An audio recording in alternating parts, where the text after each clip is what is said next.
तो आज की क्लास को अपन शुरू करेंगे वन डायमेंशनल मोशन से।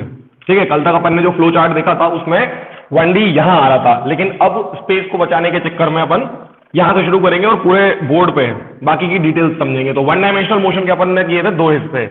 ठीक है, और अपन ने देखा था 2 डायमेंशनल और 3 डायमेंशनल के भी इसी तरह दो हिस्से होते हैं, यानी कि अपन कह सकते हैं काइनेमैटिक्स में काइनेमैटिक्स में टोटल मिला के 6 अलग अलग चीजों को देखना होता है, क्योंकि काइनेमैटिक्स सिखाता है कि मोशन कैसे होगा। क्लियर रहना इस बात को लेके। हम काइनेमैटिक्स के फर्स्ट टाइप की 2 ब्रांचेस पढ़ रहे हैं। ठीक है, काइनेमैटिक का फर्स्ट टाइप है 1D और इसकी 2 ब्रांचेस हैं, यूनिफॉर्म और नॉन यूनिफॉर्म। ऐसे ही काइनेमैटिक्स का सेकंड टाइप है 2D और थर्ड टाइप है 3D और उनकी भी 2 ब्रांचेस हैं। डन, आगे चलते हैं। 1D की 2 ब्रांचेस हैं, uniform motion, non uniform motion. ठीक है, तो यूनिफॉर्म एंड नॉन यूनिफॉर्म, जिस पर मैंने एक बात और बताई थी कि नॉन यूनिफॉर्म मोशन जो होता है उसका नाम है एक्सेलरेटेड मोशन।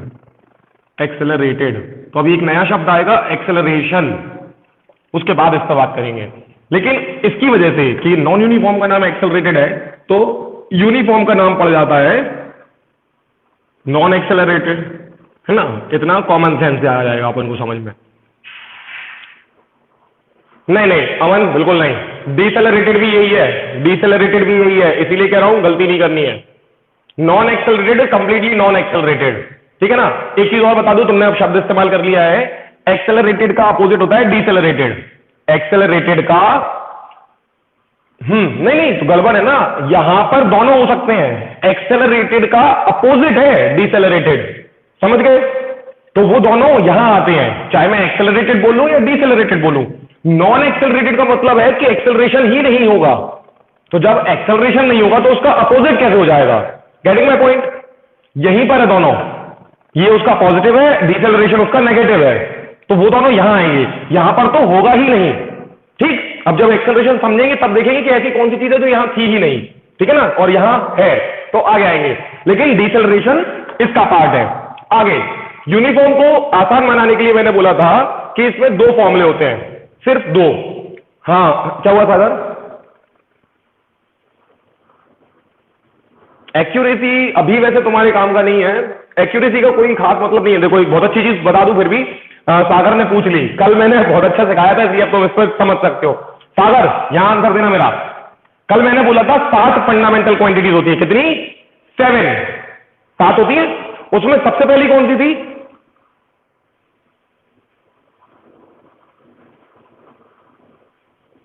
लेंथ, और लेंथ की यूनिट क्या थी? मीटर, है ना। चलो इसी पे एक एग्जांपल दूंगा और इसमें सब सीख जाओगे। बहुत अच्छा सवाल पूछा है वैसे देखा जाए तो। 11th क्लास का टॉपिक पूछ लिया, और पहला टॉपिक 11th क्लास का फर्स्ट टॉपिक है, इसलिए बताने की कोशिश कर रहा हूं मैं कि 9th में भी फर्स्ट टॉपिक बना के सीख सकते हो इसको। बहुत अच्छा सवाल पूछा है। अब देखो ये है क्या, मैंने एक लाइन खींच दी, बस इतनी सी बात है। ये लाइन खींच दी ना मैंने। अब मैं अगर पूछूं कि इस लाइन की लेंथ बताओ कितनी लंबी है ये, तो तुम क्या करोगे? तुम अपनी स्केल लाओगे ना, ऑब्वियस स्केल उठाओगे और यहां चिपका दोगे। ठीक है, अब मान लो ये आई 7.3 और 7.4 के बीच में, समझ रहे हो ना। एग्जैक्ट जरूरी नहीं है ना ये आ जाए, 7.3 और 7.4 के थोड़ा बीच में आ गई। ठीक है ना, तो अब तुम फंस गए कि नहीं फंस गए? तुम इसको ना तो 7.3 सेंटीमीटर लिख पाओगे और ना ही 7.4 सेंटीमीटर लिख पाओगे। ठीक है, ये समझ में आया? अब तुम्हें चाहिए क्या? तुम्हें चाहिए एक ऐसी स्केल, ध्यान से सुनना, तुम्हें चाहिए एक ऐसी स्केल जिसमें मिलीमीटर के भी 10 टुकड़े किए गए हो। समझ रहे हो ना बात को? अभी तुम्हारी स्केल में 1 सेंटीमीटर के बीच में 10 लाइन खींची गई है, हर सेंटीमीटर के बीच में। तुम्हें चाहिए जिसमें मिलीमीटर के भी बीच में 10 लाइन हो, ताकि तुम बता सको कि 7.3 और 7.4 के बीच में ये एग्जैक्टली कहां है।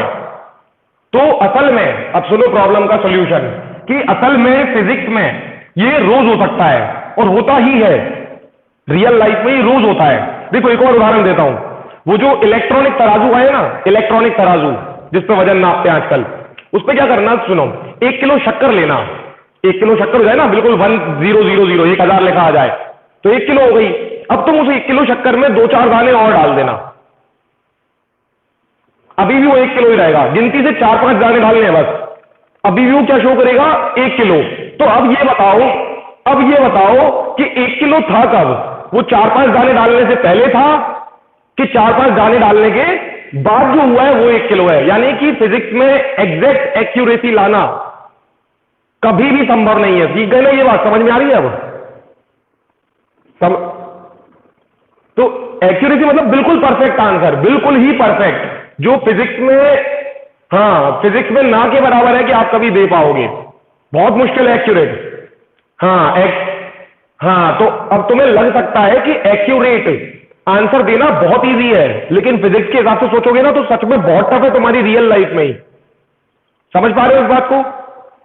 तो एक्यूरेसी फिजिक्स के लिए एक बहुत बड़ा चैलेंज है, क्योंकि ये तुम लोगों को यहां नहीं नजर आएगा कि यार ये लाइन मैंने थोड़ी बहुत ऊपर नीचे बता दी तो क्या प्रॉब्लम हो जाएगी, यहां दिक्कत नहीं है।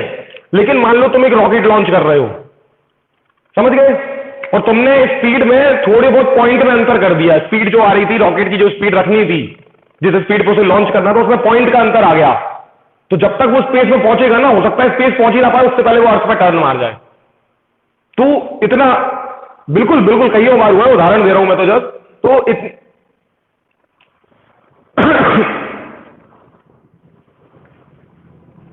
बिल्कुल, हाँ बिल्कुल बिल्कुल, बिल्कुल ये तो बहुत कॉमन गलतियां हैं। हाँ बिल्कुल सही कह रहे हो।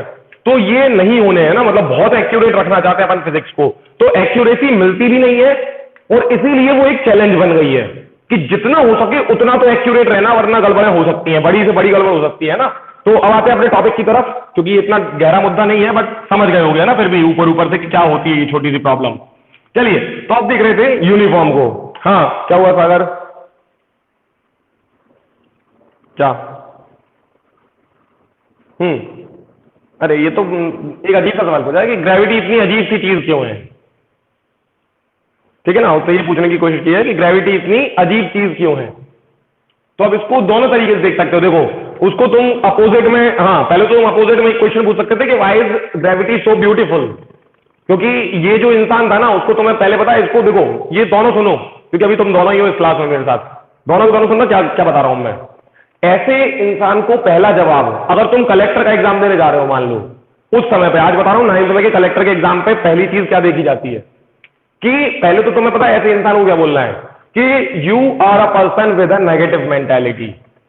तुम एक ऐसे इंसान हो जिसकी मेंटालिटी नेगेटिव है, क्योंकि वो ग्रेविटी के नेगेटिव पार्ट को देखने की कोशिश कर रहा है।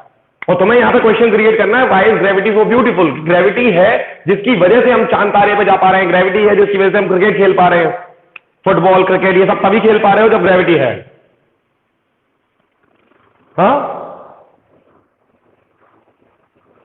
हाँ, ग्रेविटी इतनी अजीब चीज क्यों है, ये पूछा गया है। वैसे तो अजीब इन द सेंस वो यही कहने की कोशिश कर रहा है ना कि इतना अजीब बिहेवियर क्यों है उसका। तो समझ गए। हालांकि इसको आंसर करने के लिए दूसरे एंगल से कई जवाब दे सकते हो, लेकिन पहले उस बंदे का पर्सपेक्टिव क्लियर होना चाहिए। अजीब कभी भी डिफाइन नहीं करता ना कि अच्छा पूछ रहा है बुरा पूछ रहा है, ठीक है ना। तो ग्रेविटी बहुत ही अच्छी चीज है अगर उसको ढंग से समझ पाओगे तब, ठीक है ना। उसके नुकसान तुम्हें दिख सकते हैं, जैसे अब तुम तिरछे चलने की कोशिश करोगे तो ऑब्वियसली गिरोगे, ठीक है ना। लेकिन अगर उसके फायदे उठा पाओ, जो वो फायदे दे रही है, तो तुम रॉकेट से स्पेस में तक पहुंच गए फिर, ठीक है। जल्दी पूछ ले, what is matter is made up of atoms. ये तो बहुत इजी क्वेश्चन पूछा था, अभी आएगा 3rd चैप्टर में आएगा। मतलब बहुत दूर दूर के सवाल पूछ लिए, बस इतना सा हुआ है ना। अभी और पढ़ ले तो तू भी बहुत अच्छे से आंसर दे पाएगा इनके। केमिस्ट्री केमिस्ट्री केमिस्ट्री का क्वेश्चन है बिल्कुल। चलो, तो अब आते हैं यूनिफॉर्म पे। यूनिफॉर्म मोशन का मतलब हमने कल समझा था, यूनि मतलब सेम और फॉर्म मतलब प्रकार, टाइप, फॉर्मेट।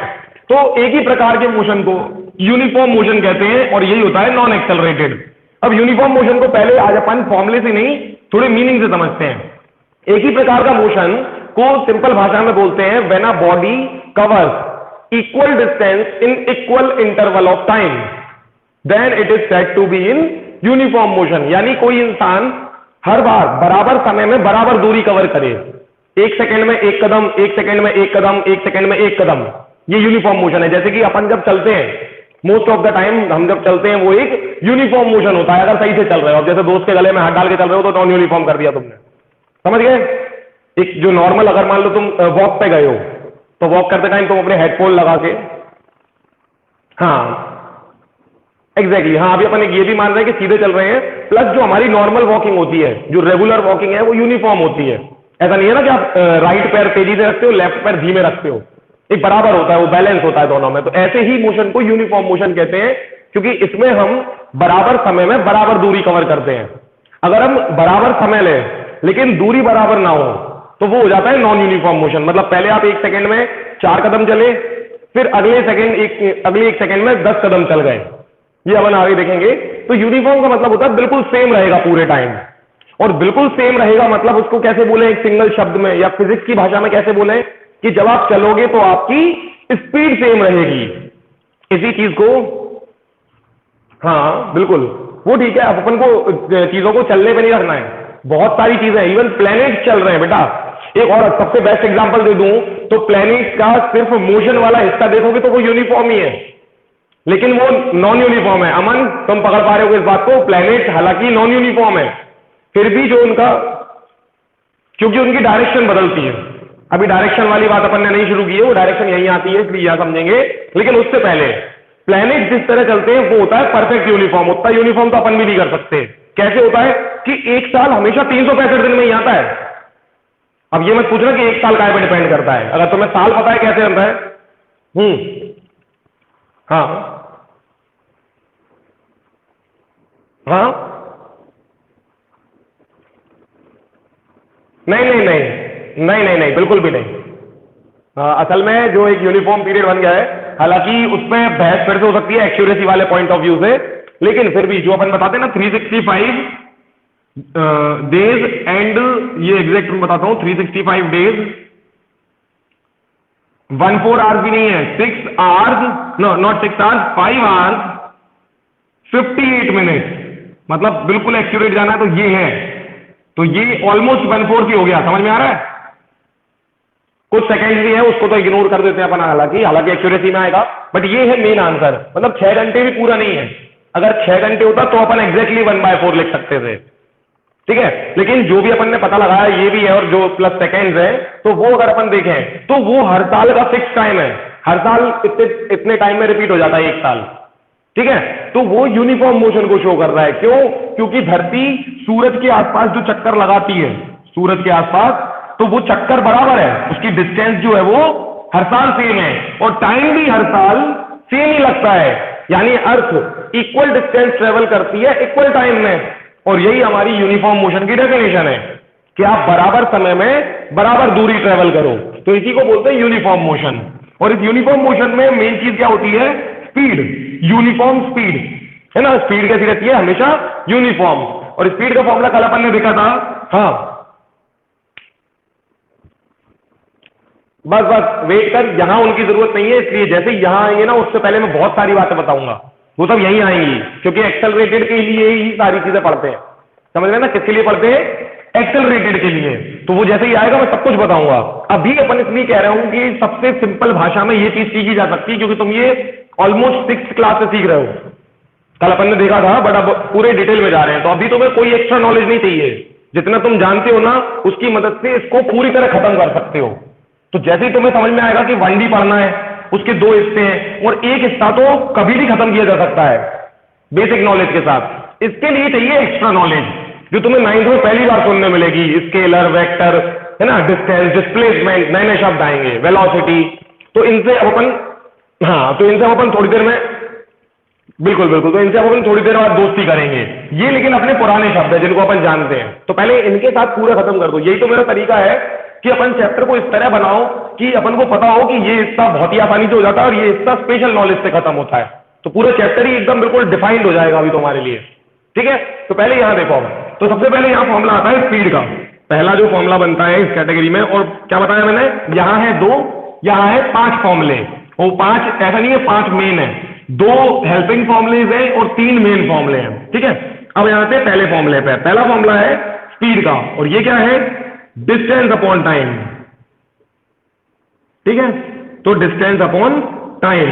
अब सुनो पहले ये फॉर्मूला कैसे पैदा हुआ, बहुत आसान, ऊपर डेफिनेशन से ही पैदा हुआ। When a body travels equal distance in equal interval of time then the motion is called uniform motion. Speed नहीं, स्पीड तो आप बोलेंगे, लेकिन पहले मोशन कैसा होता है, यूनिफॉर्म मोशन। तो हमने कहा कि जब बराबर टाइम में बराबर दूरी ट्रेवल करोगे तो हर बार ये जो आंसर आएगा डिस्टेंस अपॉन टाइम, हर बार वो सेम आएगा। सुनना कैसे, एक डायग्राम से बताऊंगा। तो उसी सेम आंसर को एक नया नाम दे दिया गया, क्या, स्पीड। इसको दूसरी भाषा में बोले, मैथ्स की भाषा में, तो डिस्टेंस और टाइम का जो रेशियो आएगा, देखो रेशियो, उसको स्पीड कहेंगे। ऐसे इसको डिफाइन किया गया था पहली बार, ठीक है। अब इसको देखते हैं कैसे। तो देखो अभी मैंने कहा इक्वल डिस्टेंस और इक्वल टाइम, तो अपन इसको 4 हिस्सों में बांट देते हैं, 1 2 3, बस इतना ही बहुत है, 3, ठीक है। और ये बराबर बराबर है, दिख रहा है अपन को, ठीक है। अब यहां 5 मीटर चली एक ऑब्जेक्ट, कोई भी ऑब्जेक्ट है, कार है, वार है, कुछ भी है, 1 सेकेंड लिया, ये 5 मीटर फिर चला, 1 सेकेंड लिया, ये फिर 5 मीटर चला, 1 सेकेंड लिया। इसी को तो कहते हैं यूनिफॉर्म मोशन। तो उन्होंने क्या बोला, हाँ, तो आराम से अब हमने ये देखा कि इसी को यूनिफॉर्म मोशन कहते हैं। अब इसमें आप कभी भी 2 पॉइंट्स के बीच की डिस्टेंस और टाइम को डिवाइड करोगे तो जो आंसर आएगा वो हमेशा सेम आएगा। सुनो कैसे, अगर आप एडी की बात करो तो आंसर क्या आएगा, 5/1 जो होता है 5, ठीक है। अगर आप एसी की बात करो, एसी, तो आंसर आएगा 10/2 विच इज ऑल्सो 5, ठीक है। और सुनो, अगर आप बीडी की बात करो, ऐसा नहीं है एसी शुरू करना है, बीडी की भी बात करोगे तो भी आंसर क्या आएगा, 10/2 इज इक्वल टू 5। तो इस 5 को एक नाम देना था कि ये 5 क्या आ रहा है बार बार, समझे कि नहीं समझे। तो इस 5 का नाम क्या है, इस 5 का नाम है स्पीड, कि ये जो कार है उसकी स्पीड क्या है, इट इज 5 मीटर पर सेकेंड, क्योंकि ये 5 जो था वो मीटर में था और ये जो 1 था वो सेकेंड में था। तो द आंसर इज 5 मीटर पर सेकेंड, ठीक है। अब सुनो स्पीड की डेफिनेशन। हाँ क्या हुआ सागर, बोलो। तो बैग जाके वापस आ जाओ जल्दी से। हाँ सागर, बैग चले जाओ और वापस आ जाओ। अमन एक बार तुम बोल लो, शायद तुम्हारी आवाज जा रही हो।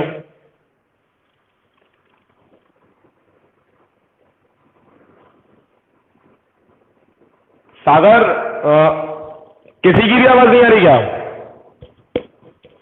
अब उसको बताए कैसे कि बैग जाना है।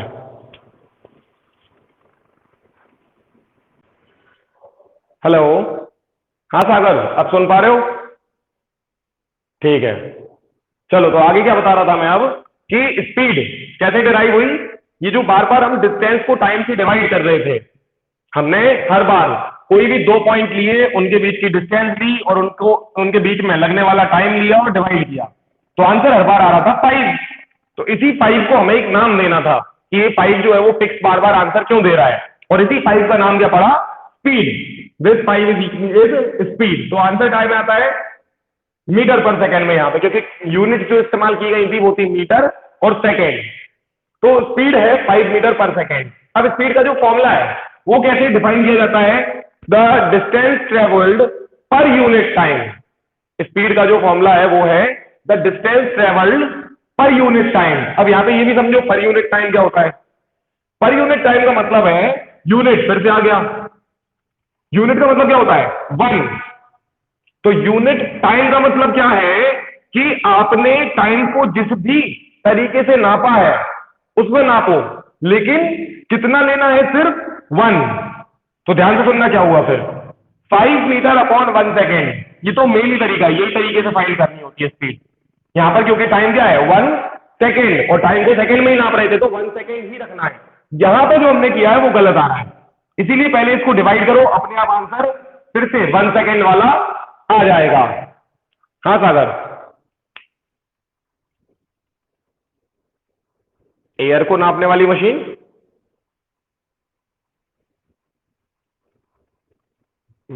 हवा की स्पीड नापने वाली, हाँ एग्जैक्टली नहीं पता, मैं देख के जरूर होने नहीं। ओडोमीटर बेसिकली वो है ना, गाड़ी में होता है। गा, वही वही हवा की स्पीड नापने के लिए कोई वैसे डिवाइस जो है उसके लिए मेरे को थोड़ा देखना पड़ेगा कि हवा की स्पीड कौन से डिवाइस से नापी जाती है ना। हो सकता है नाम हो स्पेसिफिक, मैं देख के जरूर बताऊंगा, है ना। अभी इधर रहो, चलो फिर से। तो स्पीड कैसे डिफाइन की गई? Distance upon time. और इस डायग्राम से समझ सकते हो कि स्पीड बिल्कुल प्रॉपरली डिफाइन की गई है ना, प्रॉपर वे में भी यूज की गई है। और स्पीड की जो डेफिनेशन है वो भी क्या है? The ratio of distance and time. ये फर्स्ट डेफिनेशन है, और इसको आप बोलते हैं the distance travelled per unit time. तो अब भले ही आप ए से डी तक गए हो, लेकिन आपकी जो 15 मीटर की डिस्टेंस है उसको आपने 3 सेकंड में कवर किया, तो आपको जो आंसर देना है वो 3 सेकंड में नहीं, आपको आंसर देना है 1 सेकंड में। और इसीलिए जो आंसर आएगा वो 15 की जगह क्या होगा? 5। और दिख रहा है हमें, इट इज 5 मीटर पर सेकेंड। ये बोलने में ही अपने आप से दिख रहा है कि हाँ प्रॉपर वे में काम किया जा रहा है और यूनिफॉर्म मोशन ही हो रहा है। ठीक, तो ये था पहला, बहुत आसान, बचपन से जानते हैं, लेकिन अब उसको थोड़ा प्रॉपरली देखा कि मीटर पर सेकेंड का क्या मतलब है, क्यों फॉर्मूले की वजह से ये वाली यूनिट बन जाती है। बढ़िया, अब चलते हैं आगे, दूसरा फॉर्मूला। और ये दूसरा फॉर्मूला बहुत इंपॉर्टेंट भी है, प्लस कुछ मिस्टीरियस है, थोड़े मजा आएगा इसको देखने में, तुम्हें नया है ना क्या? हाँ, टाइम नहीं, सेम स्पीड से ही चलना होता है बस।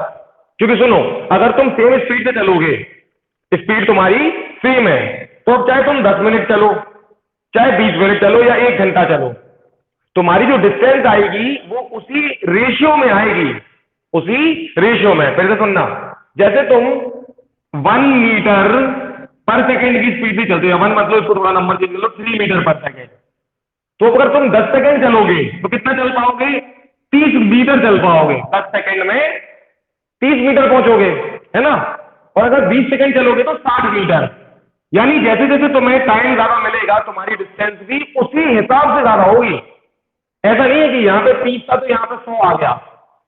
अगर टाइम डबल हुआ है तो स्पीड भी डबल होगी। ठीक है, यही होता है यूनिफॉर्म मोशन, क्योंकि आप हर बार सेम स्पीड को फॉलो कर रहे होगे, तो टाइम के हिसाब से आपकी स्पीड भी डबल हो रही है, डिस्टेंस भी डबल हो रही है, लेकिन स्पीड जो चीज है वो हमेशा सेम ही रह रही है। ठीक है, ये बातें समझ में आ गई है। तो अब चलते हैं अपन दूसरे फॉर्मूले की तरफ। दूसरा फॉर्मूला थोड़ा सा नाम में अकेला थोड़ा सा अलग है। क्या अलग है? Average speed. अब ये क्या नया खेल है भाई, है ना, कि अभी हमने स्पीड देखी, तो ये एवरेज स्पीड नाम की क्या चीज है? हाँ, ये दूसरा फॉर्मूला है। बस 2 फॉर्मूले सीख लिए, यूनिफॉर्म मोशन खत्म कर दिया अपन ने। तो एवरेज स्पीड को समझो कैसे निकालना है। पहले तो ये समस्या है ही क्या? अगर स्पीड निकालना सीख गए, वो अभी देखिए हमने क्या चीज होती है, तो ये एवरेज स्पीड नाम की क्या प्रॉब्लम ले आए? तो इसको डिफाइन करने का जो तरीका है उसको सुनो मेरा वाला। क्या तरीका है? कि जब आप बहुत सारे का मतलब मोर देन वन अलग अलग यूनिफॉर्म मोशन को एक यूनिफॉर्म मोशन बनाना चाहते हो, सुन लिया ना, अलग अलग यूनिफॉर्म मोशन को मिला के जब हम एक यूनिफॉर्म मोशन बनाना चाहते हैं, तो उसी प्रोसेस में जो चीज इंपॉर्टेंट होती है उसी का नाम है एवरेज स्पीड। अब समझते हैं कैसे, ठीक है ना। तो अपने पास more than one uniform motion होंगे, यही मोर देन वन, लेकिन होंगे यूनिफॉर्म, और उनको अपन चाहते हैं कि एक ही यूनिफॉर्म मोशन बना रहे हैं, इतने सारे ना रहे, 2 3 4 जितने भी हैं वो ना रहे, एक सिंगल यूनिफॉर्म मोशन बन जाए। तो उस समय पे जो प्रोसेस के लिए इंपॉर्टेंट चीज होती है वो है एवरेज स्पीड। अब इसका फॉर्मूला क्या है? फॉर्मूला देखना और मजेदार है। ये है total distance travelled, total distance travelled, है ना। तो उसको मैं शॉर्ट में लिख रहा हूं total distance upon total time taken. तो इसको मैं लिख रहा हूं टोटल टाइम, है ना, समझ गए ना। टोटल डिस्टेंस क्या होती है? Total distance travelled. और टोटल टाइम क्या होता है? Total time taken. तो बेसिकली इसका फॉर्मूला देखो कितना शानदार है, बिल्कुल ऊपर से मिलता हुआ, लेकिन थोड़ा सा डिफरेंट, क्योंकि काम ही अलग है। ये टोटल टाइम और टोटल डिस्टेंस। तो बेसिकली ऊपर स्पीड के फॉर्मूले का क्या आंसर था? डिस्टेंस अपॉन टाइम, और नीचे एवरेज स्पीड का क्या है? Total distance upon total time, बस। और ये टोटल शब्द क्यों आया? क्योंकि यहां पे एक मोशन नहीं हो रहा है, मोर देन वन मोशन है। सिंपल, इतना सिंपल सा लॉजिक है, ठीक है ना। ऊपर क्या था? एक सिंगल मोशन था, ठीक है, सिंगल मोशन ही समझना है। जैसे ये जो मैंने बताया ए से लेके डी वाला जो डायग्राम लिया था, ये सिंगल मोशन ही है, ए से डी तक का, उसको आपने पार्ट में बांट दिया, ठीक है ना। और सारे के सारे पार्ट जो थे, अगर मान लो एक भी ना देखे, 3 पार्ट देखे, तब भी ये तीनों पार्ट क्या थे? सेम यूनिफॉर्म मोशन को इंडिकेट कर रहे थे। यहां भी 1 सेकंड में 5 था, यहां भी 1 सेकंड में 5 था, तो ये सारे सेम यूनिफॉर्म मोशन थे। इसमें लेकिन मेन कंडीशन क्या है कि यहां पे एक से ज्यादा होंगे। तो जैसे मान लो यहां भी 3 कह लें, कह लो, कोई दिक्कत नहीं है, लेकिन दूसरी कंडीशन फेल हो गई कि यहां पर एक से ज्यादा यूनिफॉर्म मोशन तो होंगे लेकिन अलग अलग होंगे। यहां पे क्या हो रहा है, एक से ज्यादा भले ही है लेकिन सारे के सारे सेम यूनिफॉर्म मोशन है। ये वाला यूनिफॉर्म मोशन, ये वाला यूनिफॉर्म मोशन और ये वाला यूनिफॉर्म मोशन सेम है। अब इसी डायग्राम में थोड़ी बहुत छेड़छाड़ कर दें तो ये वाला क्वेश्चन बन जाएगा। सुनो कैसे, देखो मैं अगर कहूं, बहुत इजी है और ये समझना, देखो मैं यहां से दो पॉइंट्स पे जाऊंगा। जैसे मैं यहां से अशोकनगर से गया, देखो कहां, गुना, ये अशोकनगर से अपन पहुंचे गुना, ठीक है, और गुना से फिर मैं और आगे गया तो इंदौर भी आता है, सुना हुआ है ना, गुना से आगे बढ़ता है। तो ये है ऐसे गए, पहले अशोकनगर से गुना गए, गुना से इंदौर गए, लेकिन कार से गया है ना। अब कार से जब मैं जा रहा था तो अशोकनगर से गुना मैंने जो स्पीड फॉलो की वो थी 20 kilometre per our. Kilometre per our में बात करूं क्योंकि अपन अब सिटीज में बात कर रहे हैं ना, ओके। तो ये है मेरी मेन कहानी कि यहां पर मैंने यूनिफॉर्म मोशन किया, पूरे रास्ते मेरी गाड़ी की स्पीड क्या थी, 20, बस। तो यूनिफॉर्म मोशन हुआ। लेकिन जब मैं गुना से इंदौर गया तो मेरी जो गाड़ी की स्पीड थी वो थी 30 किलोमीटर पर आवर पूरे टाइम। तो ये मेरा दूसरा यूनिफॉर्म मोशन है, और ये वाला यूनिफॉर्म मोशन और ये वाला यूनिफॉर्म मोशन अलग अलग है। अब समझ गए इस बात को। जैसे अब मैं बोलूं कि अशोकनगर से गुना जाने में मुझे 4 घंटे लगे, इस डायग्राम को थोड़ा सेपरेट करूं तो 4 घंटे लगे तो क्या होगा, अब 20 किलोमीटर पर आवर की मेरी स्पीड है तो 4 घंटे भले ही लगे हो। ये पॉइंट है, देखो यहां गुना आ जाएगा, ये गुना, आओ अब इसके 4 टुकड़े कर लो, 1 2 3 और 4 हो गए। तो अब 4 घंटे लगे तो ये वाला 1 घंटा, ये वाला 1 आवर, ये वाला 1 आवर और ये वाला 1 आवर। तब में क्या हुआ, 20 किलोमीटर, 20 किलोमीटर, 20 किलोमीटर और 20 किलोमीटर, यही हुआ है ना। तभी तो मेरी speed her time 20 kilometre per our रही है अशोकनगर से गुना वाली। समझ गए इस बात को। तो मेन चीज है, हाँ। और उसी तरह यहां पर अगर मान लो मेरे को गुना से इंदौर पहुंचने में 6 घंटे लगे तो यहाँ 6 टुकड़े कर लो, 1 2 3 4 5 और 6। अब यहां पे क्या हो रहा है, हर 1 घंटे में मैं 30 किलोमीटर चल रहा हूं, 30, सिर्फ नंबर लिख रहा हूं, ध्यान से देखना, 30 आएगा इधर, और इधर 20 आ रहा था। तो ये डिफरेंस है कि ये वाला यूनिफॉर्म है, ये वाला भी यूनिफॉर्म है, लेकिन ये वाला यूनिफॉर्म और ये वाला यूनिफॉर्म एक दूसरे से अलग है, बस इतना समझना है, ठीक है। तो अगर अब, हाँ, तो ये समझ में आ गया ना अभी। अब इस क्वेश्चन से मैंने जो भी तुम्हें हिंट्स दी हैं उनसे अपन पहले अब क्या करेंगे, इस क्वेश्चन में करना क्या है। मैंने बोला था 2 या 2 से ज्यादा यूनिफॉर्म मोशंस को मिला के एक सिंगल यूनिफॉर्म मोशन बनाना होता है, ये टारगेट है। तो अपन को ये तो दिख गया कि ये वाला यूनिफॉर्म मोशन अलग चल रहा है, ये वाला यूनिफॉर्म मोशन अलग चल रहा है ना। Very good. अब ये बताया मैंने 4 घंटे लगते हैं, ओके, और यहां बताया मैंने 6 घंटे लगते हैं, कोई दिक्कत नहीं, लगते रहे। हम तो पूरे टाइम इस स्पीड पर रहते 4 घंटे तक, और यहां पूरे 6 घंटे तक इस स्पीड पे थे। तो यूनिफॉर्म मोशन वाली प्रॉब्लम तो कंप्लीटली सॉल्व है, ठीक है। अब चलते हैं आगे।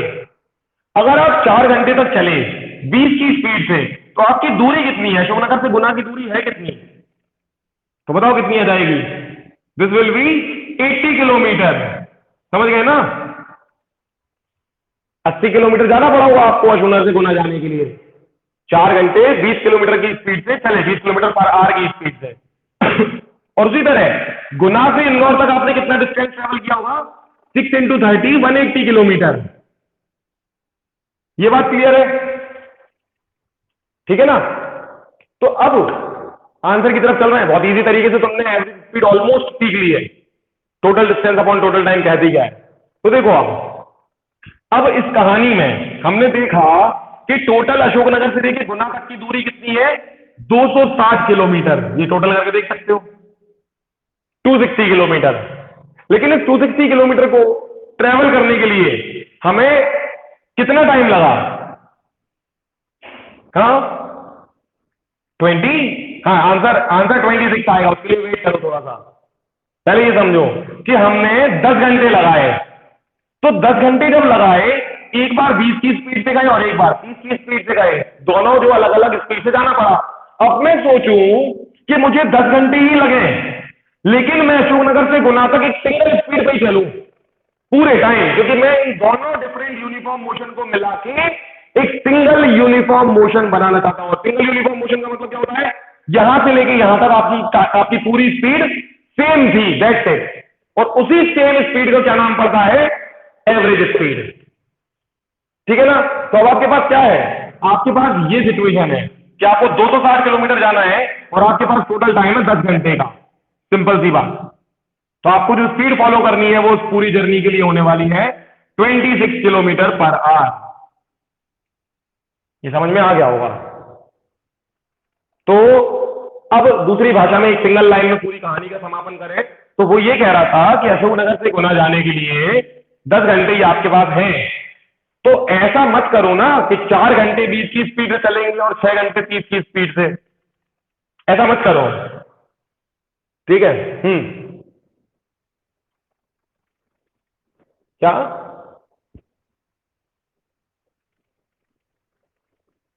हाँ, नहीं नहीं, गुना तक नहीं, मैं अशोकनगर से इंदौर तक टोटल बता रहा हूं ये। अभी अपन ने बोला था एक, हाँ, ये अशोकनगर था, ये गुना था, ये इंदौर था, ऐसे देखा था अपन ने। तो अपन को जाना था अशोकनगर से इंदौर और 10 घंटे का टाइम था। ऐसे समझ, उल्टा उल्टा समझेगा, जल्दी समझ में आएगा। जाना था अशोकनगर से इंदौर तक ही और टाइम था अपने पास 10 घंटे। लेकिन अपन ने क्या किया? अपन ने 10 घंटे को इस तरह यूज किया, या सुनो ऐसे किया, देखो किससे से समझो, तुम्हें रियल लाइफ में आना पड़ेगा मजे से। क्या हुआ? अशोकनगर से तुम और मैं, जैसे मैं ही निकला तो मैं अपने दोस्तों के साथ गया, है ना, कार में निकले, दोस्तों के साथ जा रहे थे। अब हमने कहा 10 घंटे हैं, बहुत टाइम है, इंदौर जाना, पहुंच जाएंगे। तो हम क्या कर रहे थे? शुरू शुरू में मस्ती करने लगे, तो कार धीमी चलाई। ठीक है? तो ऐसे धीमी चलाते चलाते 20 की स्पीड पे चलाते चलाते चलाते चलाते 4 घंटे हो गए, हम कहाँ पहुंच पाए? गुना। ऐसा हो गया हमारे साथ। अब गुना जाके हमने ब्रेक लिया, है ना, छोटा था, मतलब उसको इग्नोर करना है, वो वाला टाइम हमने इग्नोर कर दिया था, है ना। तो गुना जाके हमने ब्रेक लिया, वहां चाय वाय पी रहे थे, फिर हमने कहा यार कितना बचा है टाइम और कितनी बची है डिस्टेंस। तो डिस्टेंस बची 180 किलोमीटर। और जब हमें जहां पहुंचना था, मान लो शादी में पहुंचना था, तो शादी के लिए 6 घंटे बचे थे। तो हमने कहा भाई दिक्कत हो गई, ऐसा नहीं कर सकते। तो हमने क्या किया? हमने अपनी कार की स्पीड तेज कर दी, भगाई। और कितने भगाने लगे? 30 की स्पीड पे। तब जाके हम शादी में सही टाइम पे पहुंचे। आई बात समझ में? लेकिन ये जो भगाई है ना हमने गाड़ी, ये हमें, मेरे को पापा ने मना किया था कि इतनी तेज गाड़ी नहीं चलानी। ठीक है? पापा ने मना किया था इतनी तेज गाड़ी नहीं चलानी है। तो क्या हुआ? हमने कहा ठीक है, अभी तो भगा ली, पापा को पता नहीं चला। लेकिन लौटते वक्त हम एक ही स्पीड पे को फॉलो करेंगे, ऐसा नहीं करेंगे जो अभी हो गया था। शुरू शुरू में धीमे चले, मस्ती मार रहे थे, बाद में दिक्कत हो गई तो फिर भगानी पड़ी। हम इस बार एक सिंगल स्पीड फॉलो करेंगे। तो जो काम हमने गुना में जाके चाय पीते वक्त किया था इस तरह कैलकुलेशन का, वो कैलकुलेशन हमने इस बार पहले ही कर दी। सिंपल, इसी को बोलते हैं एवरेज स्पीड। समझ गए? तो आपने क्या किया? आप पहले कुछ गलती कर रहे हैं ना, सिंपल उदाहरण से समझे तो आप पहले कुछ गलती कर रहे थे, चल रहे थे यूनिफॉर्म, लेकिन कुछ, है ना, स्लो चल गए या कुछ कमी कर गए। तो उसको बैलेंस करने के लिए फिर आपको तेज भागना पड़ा। और इसी तेज भागने की प्रोसेस को बैलेंस में रखने के लिए आपने सोचा अब हम उसको सही करेंगे इस प्रॉब्लम को, और एक सिंगल स्पीड को ही फॉलो करेंगे पूरे टाइम।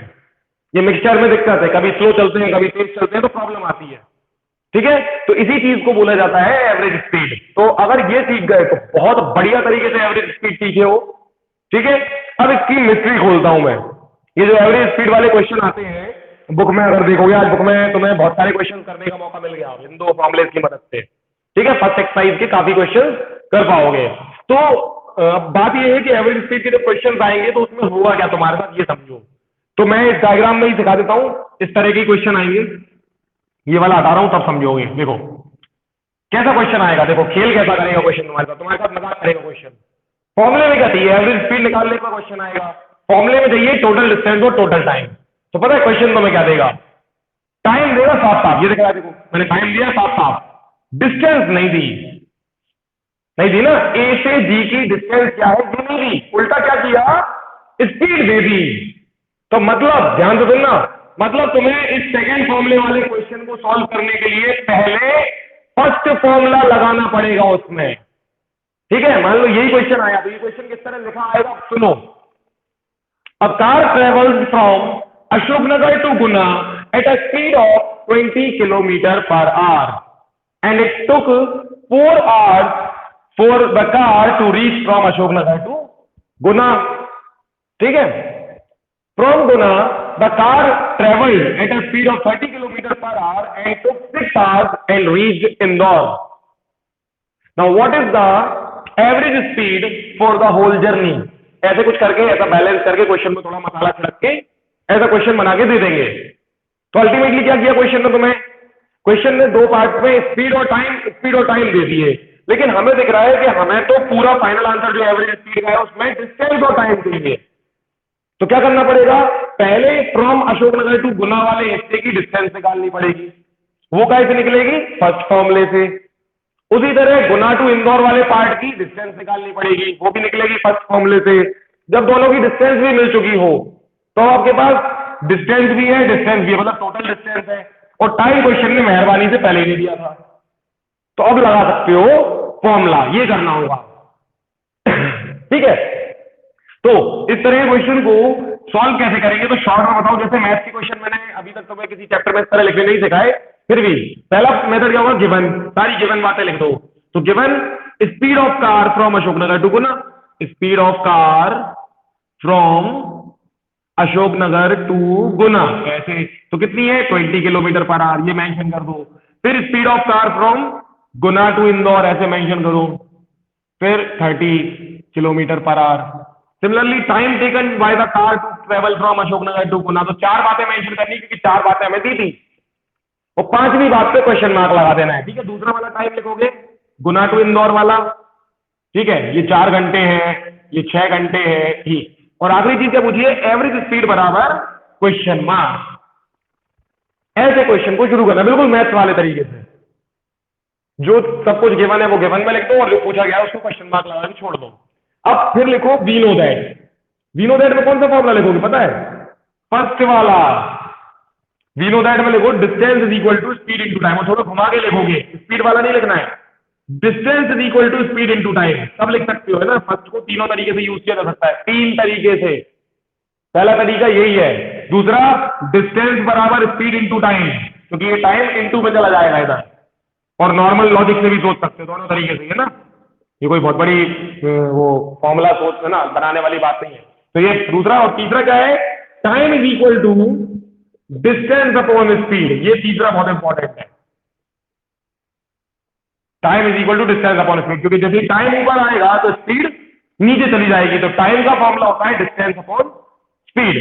तो आंसर की बात करें तो पहले पन्ने ये फॉर्मूला लिखा, distance is equal to speed into time.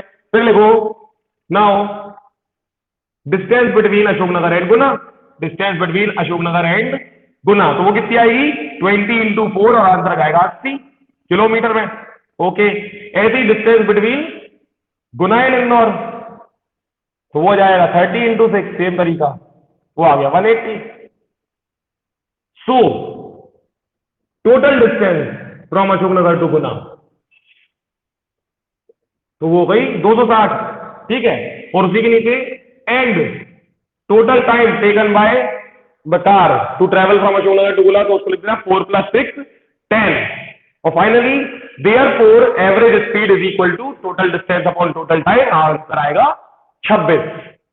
तो ऐसे लिखना है, बहुत इजी है, पैटर्न काफी सिंपल है, ठीक है ना? लेकिन समझदारी की बात क्या है इसमें, तो अभी से ही बता दूं फिर से। क्वेश्चन क्या करेगा, तुम्हें एवरेज स्पीड वाला क्वेश्चन आएगा। अब तुम्हें साफ साफ दिख रहा है कि टोटल डिस्टेंस और टोटल टाइम सही है, लेकिन क्वेश्चन कभी भी तुम्हें दोनों चीजें एक साथ नहीं देगा।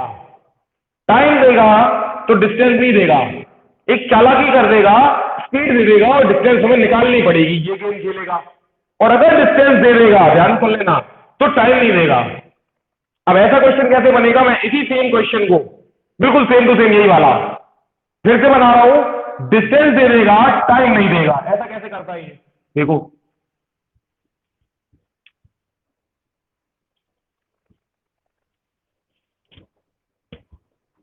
देखो अब इसमें क्या करेगा? टाइम नहीं देगा, और क्या दे देगा पता है? डिस्टेंस दे देगा। तो यहां डिस्टेंस कितनी थी? 80 किलोमीटर, यहां कितनी थी? 180 किलोमीटर, जो थी वही देगा, ऐसा नहीं। लेकिन टाइम बिल्कुल गायब कर देगा, लेकिन स्पीड फिर भी देगा, ताकि इन दोनों की मदद से टाइम बना लो। कौन से? फर्स्ट फॉर्मूले की मदद से। तो अब क्वेश्चन किस तरह लिखा हुआ आएगा, ये सुनो। A car travelled from Ashoknagar kilometre per hour and then from Guna to Indore at a speed of 30 kilometre per hour. ठीक है ना? A car travel from Ashoknagar to Guna at a speed of 20 kilometre per hour and then from Guna to Indore at a speed of 30 kilometre per hour. Full stop.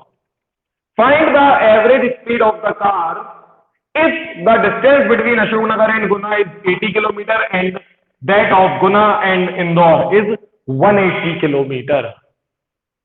हो गया question. और पूछ ली average speed, कुछ नहीं करना, सेम तरीका, फिर से गिवन गिवन लिख दो सारी चीजें, चार बातें लिखोगी गिवन में और पांचवी में average speed is equal to question mark. तो गिवन तैयार, छोड़ दो इसको। अब वी नो दैट में कौन सा फॉर्मूला लिखना है? टाइम का फॉर्मूला लिखना है। Time is equal to distance upon speed. समझ गए? तो इस बार टाइम फाइंड करना रहेगा। ठीक है? टोटल डिस्टेंस साफ साफ दिखी रही है, वो एक पॉइंट पे यहां जोड़ देना 260 और टोटल टाइम दो बार जो आंसर आएगा इधर निकालना है, दो बार टाइम निकालना है। Time taken from Ashoknagar to Guna 80/20 answer आएगा 4 और 180/30 आंसर आएगा 6। तो सेम ही क्वेश्चन, और एक चीज और, ऐसा नहीं है कि सेम यही क्वेश्चन आ सकता है, कुछ भी आ सकता है, नए नए नंबर आ सकते हैं। मैंने बस एक पर्टिकुलर क्वेश्चन अपने मन से बना के उसकी मदद से तुम्हें हर तरीके से बता दिया कि एवरेज स्पीड कैसे कैसे पूछी जा सकती है। अब यही 80 की जगह 240, 500 कुछ भी नंबर आ सकते हैं, मैं क्या ही बोलूं उस पर, है ना? बस समझना है कि क्वेश्चन किस तरह फ्रेम हो सकते हैं तुम्हारे। तो अगर ये समझ में आ गया तो आज उस तरफ नहीं जाऊंगा मैं बिल्कुल भी। इसी हिस्से को बहुत अच्छे से खत्म कर लो। एक मिनट रुकना अमन, सागर का फोन आ रहा है। हाँ सागर, क्या हुआ?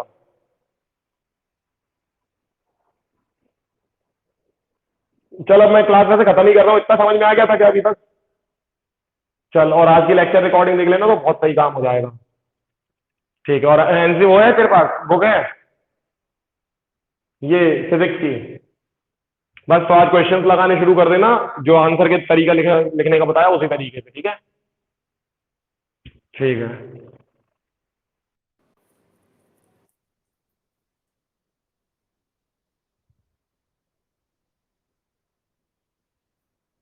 चलो, तो जितना आज अभी अपन ने देखा ये क्लियर है सबको?